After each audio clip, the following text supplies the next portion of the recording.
उससे हमारी दोस्ती है। इंसान को दोस्ती अच्छे आदमी से करनी चाहिए, दीनदार शख्स से करनी चाहिए, मुत्तकी से करनी चाहिए, परहेजगार से करनी चाहिए।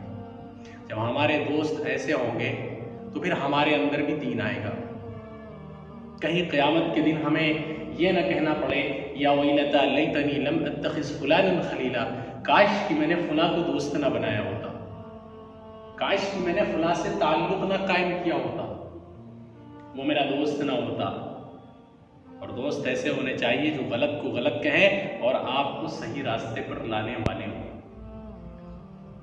अबू दाऊद शरीफ और दीगर कुतुब हदीस में रिवायत मिलती है, युहशरुल मर्उ अला दीनि खलीली फलयंजुर अहदुकुम मन युखालिल। इस हदीस के मुख्तलिफ अल्फाज हैं कि युहशरुल मर्उ अला दीनि खलीली, कि इंसान का जो हश्र होगा, इंसान को जब क़यामत के दिन जमा किया जाएगा, उसका जो अल्लाह ताला हश्र करेंगे, अला दीनि खलीली, उसका जो खलील, उसका दोस्त होगा, जिगरी यार होगा, उसके साथ उसका हश्र किया जाएगा।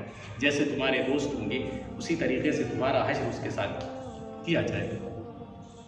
फलयंजुर अहदुकुम मन युखालिलु, तो तुम में से हर एक को चाहिए कि अपने दोस्त को देखे, अपने खलील को देखे, अपने जिगरी यार को देखे कि वो कैसा है, उसकी क्वालिटी क्या है।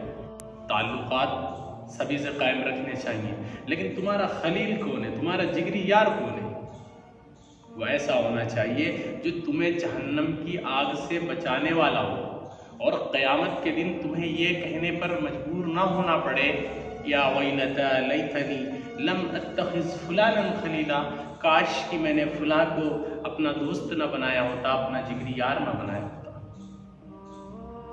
ये बात ज़हन नशी करनी चाहिए और ताल्लुकात से पहले, दोस्ती से पहले उसकी दीनदारी को देखना।